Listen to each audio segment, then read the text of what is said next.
खरं तर गेले दीड ते जवळपास 2 महिने अंगणवाडी सेविका आंदोलन करतायत. प्रचंड अडचणीच्या काळातून त्या चाललेल्या आहेत आणि त्याच्यामुळे फुलाची पाकळी त्यांच्या नोकरी आम्ही सत्तेमध्ये नाही आहोत, त्याच्यामुळे त्यांच्या नोकरीला आंदोलनाच करू शकतो. पण या नवीन वर्षात आणि हा जो संक्रांतीचा काळ आहे, तर त्यांच्यासाठी थोडंसं का होईना एवढं तरी आम्ही नक्कीच करू शकते की काही आनंदाचे क्षण ते तर आम्ही नक्कीच देऊ शकतो. म्हणजे एक बहिणीच्या नात्याने आज आमच्या या सगळ्या महिलांना हळदी कुंकवाच्या नात्याने आम्ही इथे बोलवलं आहे. त्यांचं आंदोलन अनेक भागात राज्यात आजही चालू आहे. माझी सरकारला विनंती राहील की सरकारने तातडीने त्यांची चर्चा केली पाहिजे आणि अंगणवाडी सेविका, आशा वर्कर या सगळ्यांच्या ज्या मागण्या आहेत त्या पूर्ण केल्या पाहिजेत. हा जो कार्यक्रम आहे तो बारामती लोकसभा मतदारसंघापुरताच मर्यादित ठेवणार आहात तर तुम्ही राज्यात? नाही, राज्यभराच्या सगळ्या ज्या महिला भगिनी आहेत त्यांच्यापर्यंत पोहोचायचा आम्ही प्रयत्न करणार आहोत. त्यातून अनेक एकल महिलाही आहेत. ती एक नवीन पद्धत जी रूढी परंपरा या राज्यात देशात अनेक वर्षाच्या आहेत, पण शेवटी आपण सगळ्यांनी त्याच्यात काहीतरी बदल जे शेवटी आपण सगळे शिकलो, काहीतरी सामाजिक परिवर्तन झालं पाहिजे. त्याच्यामुळे त्याही महिलांना हळदी कुंकवाचा कार्यक्रमात सहभागी करून त्या पहिल्या कुंकुमाला लावतात. म्हणजे म्हणजे जुन्या काही अंधश्रद्धा असतील त्या कुठेतरी आपण त्याही थांबवल्या पाहिजेत आणि या सगळ्या महिला भगिनींना सगळ्या सुखाच्या क्षणात त्यांना इन्क्लूड केलं पाहिजे, त्यांनाही आपण बरोबर घेतलं पाहिजे आणि त्यांना प्राधान्य दिलं पाहिजे अशाही कार्यक्रम. काल रोहित पवारांची ईडी चौकशी झाली, पुन्हा एकदा बोलवलं, काय नेमकं कारण असं त्या संदर्भात? रोहित पवारांशी काल तुम्ही दिवसभर गेटवर होता आणि रात्री देखील तुम्ही त्यांच्यासोबत होता. खरं तर आपल्याला सगळ्यांनाच माहिती आहे की विरोधी पक्षातल्या 95% लोकांना आईस म्हणजे इन्कम टॅक्स, CBI आणि ED ह्याच्या नोटिसेस आहेत. आणि हे मी म्हणत नाही, हा आरोप नाही आहे माझा, हा भारत सरकारनेच तुमच्या चॅनलवर दिलेला ऑफिशियल डेटा आहे, वर्तमानपत्रात चालेल. त्याच्यामुळे विरोधी बोलला की त्यांना आईस करायचं म्हणजे इन्कम टॅक्स, CBI आणि ED ही नवीन पद्धत गेल्या 8-10 वर्षात भारतात सुरू झालेली आहे. कदाचित त्याच्याचमुळे त्यालाही नोटीस आली असेल. त्यामुळे अशी एक दबती चर्चा सगळीकडे समाजात ऐकू येते. ठीक आहे, पण शेवटी हा देश संविधानाने चालतो, त्याच्यामुळे संविधानातही विरोधाला जागा आहे. आणि भारतरत्न डॉक्टर बाबासाहेब आंबेडकरांनी नेहमीच सांगितलं पाहिजे, सत्ताधारी पक्ष असला तरी विरोधकही असलाच पाहिजे. त्यामुळे आम्ही काय विरोध करतो?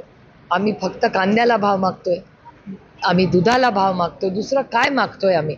पण जर शेतकऱ्याला न्याय मागण्यासाठी, कष्ट करणाऱ्यांसाठी न्याय मागण्यासाठी, बेरोजगारीच्या विरोधात, महागाईच्या विरोधात बोलणं या देशात जर गुन्हा असेल तर तो गुन्हा मला मान्य.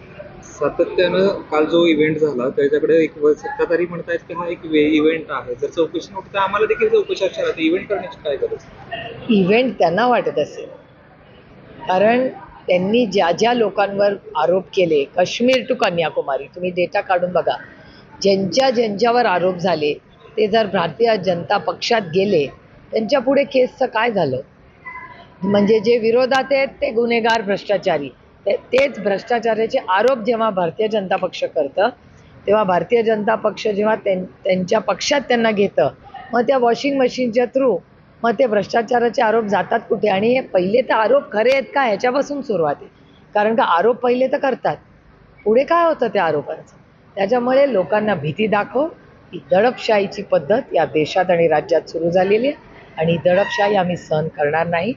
या लोकशाही आणि लोकशाहीच्याच मार्गाने हा देश चालला पाहिजे. राष्ट्रवादीच्या अपात्रतेची सुनावणी सकाळच्याच रप्त्यात तुम्ही तिकडे होता, नेमकं काय घडलं पुढं काय? मला असं वाटतं केस चाललेली आहे. आदरणीय पवारसाहेब स्वतः 28 वर्षांनी जवळपास त्या असेंब्लीमध्ये आले, त्यामुळे त्यांनाही आनंद झाला की ज्या वास्तूवर, ज्या बिल्डिंगवर त्यांचं नाव आहे आज, त्या बिल्डिंगमध्ये ते आले आणि आम्हालाही आनंद वाटला की ते आले. कारण शेवटी तुम्हाला आठवत असेल, इलेक्शन कमिशनच्या प्रत्येक हिअरिंगला आदरणीय पवारसाहेब राहिलेले आहेत. आजही ते या अपात्रतेसाठी सकाळी होते, कारण मी इथे बारामतीला आले, पण साहेब स्वतः 2:30 वाजेपर्यंत तिथेच होते, चालू होती सुनावणी. तेव्हा शेवटी आपल्या लोकांबरोबर आपण उभं राहिलं पाहिजे. आणि राष्ट्रवादी काँग्रेस पक्ष हे पवारसाहेबांचं बाळ आहे, ते त्याचे संस्थापक अध्यक्ष आहेत. त्यामुळे एक कुटुंब म्हणून त्यांनी हा पक्ष प्रेमाने सगळ्यांना वाढवला. खूप मोठी सत्ता आली, त्याच्यात नवीन नेतृत्व या राज्याला आणि देशाला मिळालं. त्यामुळे कुटुंब म्हणून गेले 25 वर्ष एक घरगुती प्रेम आदर एकामेकाचा ठेवून हा पक्ष चालला आणि अतिशय प्रेमाने आणि खेळीमेळीच्या वातावरणात तो चालला. हे दुर्दैव आहे की ह्या चांगल्या वातावरणामध्ये मीठ टाकायचं पाप हे एका अदृश्य शक्तीने केलं आहे आणि त्याच्यामुळे ज्या घटना होत आहेत त्याच्यामुळे मला खरंच अभिमान वाटतो की आदरणीय पवारसाहेब सगळ्या इलेक्शन कमिशनच्या जेव्हा जेव्हा हिअरिंग होतं त्याला गेले, आजही गेले. त्याच्यामुळे ते तिथे बाजूला एका कोपऱ्यात हाताची घडी घालून शांतपणे बसतात, कारण त्यांनाही त्या पक्षाबद्दल, सहकाऱ्यांबद्दल आणि शेवटच्या कार्यकर्त्याबद्दल प्रचंड प्रेम आणि आदर आहे. आणि आज पवारसाहेब जे काही आहेत हे महाराष्ट्र आणि देशातल्या असंख्य मायबाप जनतेच्या प्रेमामुळे आज आहोत याची जाणीव आम्हाला. ज्यावेळेस एकनाथ शिंदेंनी अशा प्रकारचं बंड केलं होतं आणि शिवसेनेवरती दावा केला होता, त्यावेळेस अजित पवारांचा एक व्हिडिओ तुम्ही देखील बघितला असेल की वेगळा पक्ष काढायचा ना, तो पक्ष कशाला, त्याची आठवण कुठेतरी होते. मी एवढा खरंच विचारच करत नाही.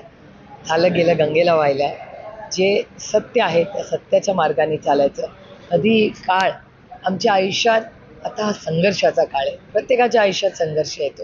त्याच्यावर निष्ठेने आणि सत्तेने तो मार्ग अनेक वेळा परखड असतो, अवघड असतो, पण शेवटी सत्यमेव जयते. निकाल तुमच्या बाजूने लागेल अशा आशा आहे. कारण रोहित पवार असं म्हणतात की परवा एक भाजपचे नेते होते, ते म्हणाले की ज्या अर्थी अजित पवारांनी एकनाथ शिंदे नंतर बंड केलं त्या अर्थी अभ्यास करूनच केला असावं. त्यावरती रोहित पवार असं म्हणाले, ज्या अर्थी भाजपचे नेते असं म्हणतात की नक्कीच जो निकाल आहे तो उलटा लागेल, अपेक्षेप्रमाणे लागेल.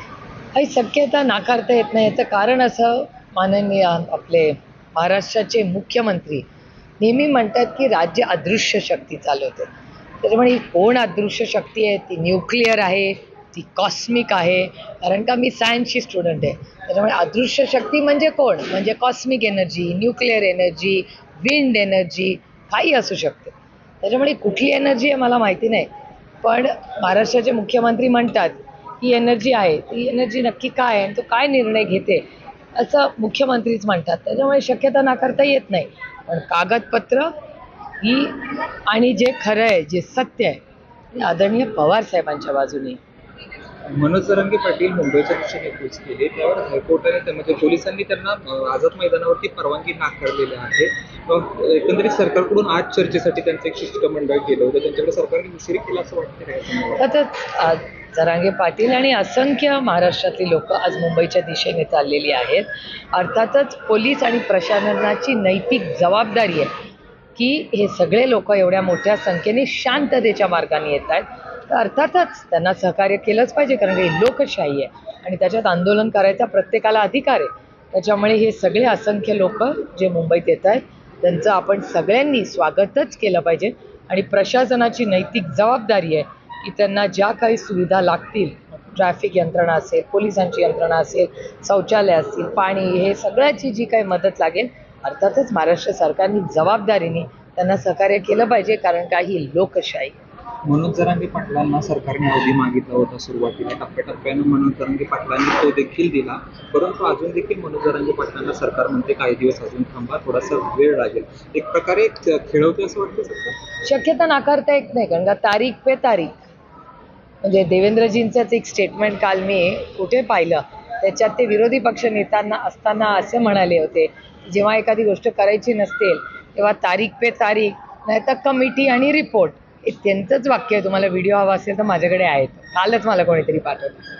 दुसरी गोष्ट, राज्य मागास वर्गाचं राज्यभरात जे आहे ते सर्वेक्षण सुरू आहे, मात्र नगरमध्ये एक धक्कादायक प्रकार समोर आलेला आहे. पहिली शिकलेला व्यक्ती सर्वेक्षण करतो, तो व्हिडिओ तुम्ही पाहिलात आणि त्यावरती तुमचं काय वाटतं? मला असं वाटतं, आधी जेव्हा आरक्षणाचा मुद्दा आला आणि महाराष्ट्र सरकारने शब्द दिला, त्यांनी सर्वेक्षण तातडीने सुरू करायला पाहिजे. आता काहीतरी धावपळ करून काहीतरी ते करताय, ते दुर्दैव आहे. कारण ह्याच्यात कुठलाही समाज असेल, मराठा, धनगर, लिंगायत आणि मुस्लिम समाजाचे जे आरक्षणाचे मुद्दे आहेत त्यांना न्याय हा मिळालाच पाहिजे आणि त्यांच्यावर कुठलाही चुकीचा रिपोर्ट देऊन अन्याय होता कामा नये. त्याच्यामुळे आता जे काम महाराष्ट्र सरकार अर्धवटपणे करतं आहे, ह्याच्यात कुठल्याही समाजाची, मराठा असेल, धनगर, लिंगायत, मुस्लिम, कुठल्याही समाजावर अन्याय होता कामा नये किंवा कोणाची कुठला तरी खोटारडा रिपोर्ट काढून या सरकारने कोणाला फसू नये किंवा त्यांना, कारण जरांगे पाटलांनी खूप वेळ या सरकारला दिलेला आहे. त्यांनी खूप संवेदनशीलपणे जरांगे पाटलांनी खूप सहनही केलं आहे आणि सरकारचं ऐकूनही घेतलेलं आहे. पण आता मला वाटतं झरांगे पाटील आणि समाजाची फसवणूक करायचं पाप हे या ट्रिपल इंजिनच्या खोके सरकार करतंय अशी शक्यता नाकारता येत. पंजाबमधून आप बाहेर पडलेला इंडिया आघाडीतून आणि तिकडून ममता बॅनर्जी बाहेर पडले, नेमकं काय झालं? कशामुळे? आप ते इंडियातून बाहेर नाही पडले. सीट अरेंजमेंट्स प्रत्येक राज्यातल्या वेगळ्या असतील आणि त्याच्यामुळे मला असं वाटतं सीट अरेंजमेंट्स म्हणजे काही इंडियामधून ते बाहेर पडले असा अर्थ होत नाही. प्रत्येक राज्याचं मॉडेल वेगळं असेल, त्याची सिच्युएशन किंवा त्यातली जी गणितं असतात राजकीय ती वेगळी असतात. त्यामुळे पुढच्या एक आठवड्याभरात तुम्हाला स्पष्ट चित्र पडेल. हा प्रश्न विचारण्याचं बाहेर पडण्यामागचं मागचं कारण असं आहे की पश्चिम बंगालमध्ये ममता बॅनर्जीचा पक्ष तेवढ्या पुरता मर्यादित आहे, जास्त बाहेर त्याचा प्रभाव नाही आहे. आपची देखील त्यामध्ये सत्ता म्हणजे जर समजा ते जर पुन्हा एकदा एकत्र नाही आले याचा फटका निश्चितच विरोधी पक्षांना पडू शकतो, म्हणजे इंडियातल्या पक्षांना पडू शकतो असं वाटतं का? नाही असं नाही होत. कारण अर्थातच ममता दिदींशी चर्चा होईलच. राहुलजींचं पण स्टेटमेंट आलेलं आहे आणि त्याच्यामुळे मला काय फार याची चिंता वाटत नाही. कारण का ते इंडियातून नाही बाहेर पडले, पण त्या ज्या ठिकाणी आहे तिथे सीटचं जे अरेंजमेंट आहे त्याच्यात काही बदल केले.